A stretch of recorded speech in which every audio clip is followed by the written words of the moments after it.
Here on the tongue of this shoe, it says Nike Pegasus Plus. But here on the outsole, it says Pegasus Turbo. Is it a Pegasus Turbo? Is it a Pegasus Plus? How does it work? Let's find out. Hey everyone, and welcome back on the channel. My name is Alex, and we are in 2024. And as awkward as that may sound, it's just because this shoe is so 2018. It's just a copy of the Nike Pegasus Turbo V1 released in September of 2018. It doesn't make me feel any younger when I'm thinking of these days back in 2018, but hey, it's 2024. We have the almost identical Pegasus Turbo in terms of colorway. The ride is somewhere close, but not identical, and we will assess this shoe in the light of 6 years of running shoe evolution. This shoe was sent to us by Iron, the French-based retailer. They also ship shoes to other countries in Europe. You have a link in the description if you would like to purchase from them. This shoe weighs 278 grams in my size US 11 EU 45, which for a all-rounder type of shoe is on the heavier side of things. I would have liked to see a shoe like this one more in the 240s, 250s, that's still in grams. Something like the Rebel V4 is around 240, 250. So this shoe is a bit too heavy on the scale, and it also runs a bit heavier than I remember from the OG Peg Turbo and even Peg Turbo V2. Let's keep the Peg Turbo nature aside because I think it was really a different animal. In terms of stack height, this shoe comes at 35 millimeters of stack height in the heel, 25 in the forefoot for a 10 millimeter drop, and we'll come back to that drop measurement and the overall sensations coming from that 25 millimeters in the forefoot.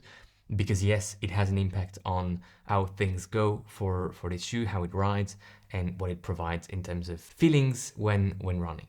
The upper is a Flyknit upper that I would say is really close in terms of look to the OG Peg Turbo, but it doesn't fit the same. This is a bit more baggy, it has a bit more give to it.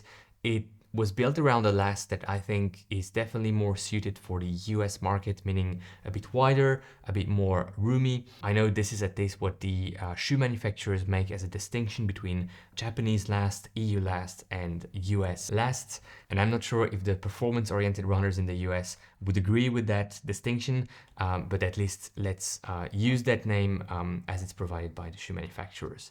So yes, it is quite wide here around the ball of the foot. It has a bit of movement for me in the midfoot. The tongue is not gusseted, and I think that is why it's also moving a bit around here in the midfoot. And the heel is okay. It's probably the best part of the upper here in the heel.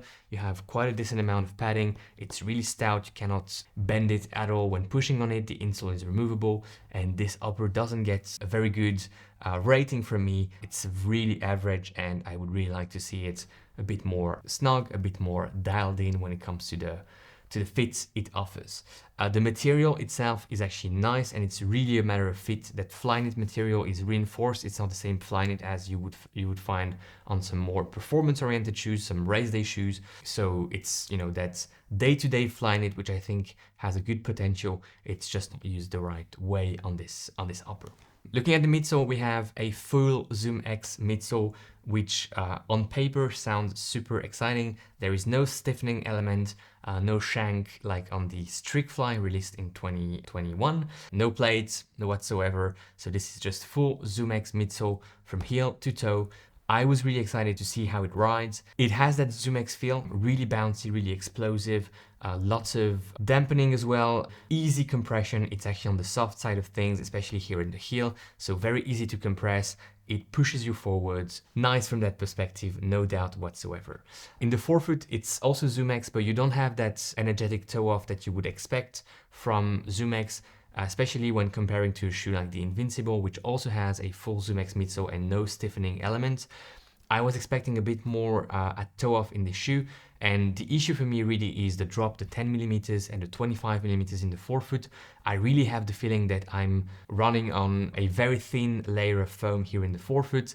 I'm close to the ground, which in some shoes I enjoy, but here with that 10 millimeters, I feel like I'm really pushed into the ground in the forefoot of this shoe, which I kind of do not like anymore. The original Peg Turbo wasn't that different in terms of stack height and drop, but with 6 years of running shoe history, which I was referring to, my tastes also have changed, and I find it a bit flat, a bit too close to the ground. And with that 10 millimeters, it really makes me feel like I'm forced into the ground. I think that 25 would have worked had we had a 29 in the heel, like a 4mm, maybe 6, 31 in the heel, 25 in the forefoot, a bit more flat, track type of shoe. But here I just don't really enjoy it as much as I would have liked to. I think it also comes from the upper. Because of the fit, you have a bit of movement, and because of that movement, I'm not focused 100% on what's happening in the midsole. It's good foam, it's ZoomX, it's, you know, working well, but it just doesn't offer the same vibe as the OG Peg Turbo was offering back in the days. Is it a bad shoe? No, it's not. It has plenty of potential. It will be a perfect all-rounder for many people, especially people who enjoy the ride of more traditional shoes like the Pegasus 41 or the Pegasus line in general, but would like to have something a bit more versatile, especially if you're a bit more advanced and in your running, and if you want to have something that can cover different ranges of paces, from easier paces up to race day pace, interval pace. This is a shoe that will do it with a softer feel and a bouncier feel than say something like the Vomero. The Vomero is very capable and probably a bit more protective. This is slightly more fun and, again, softer and bouncier compared to the Vomero. I would probably pick the Vomero because of it feeling a bit more serious. That says a bit about my taste in general for shoes and how it changed over time. The outsole on this shoe, I don't have much to say about it because despite having almost 35k on this shoe, I did not run under any rain in wet conditions. It has been perfect weather for the Olympics in Paris, and this is a shoe I used during the Olympics for some morning run sessions before track action in the Olympics. So, you know, the outsole works fine. It's not noisy, which I was a bit scared of in the first few hundred meters. It was slapping against the ground. It's not the case, it just disappears.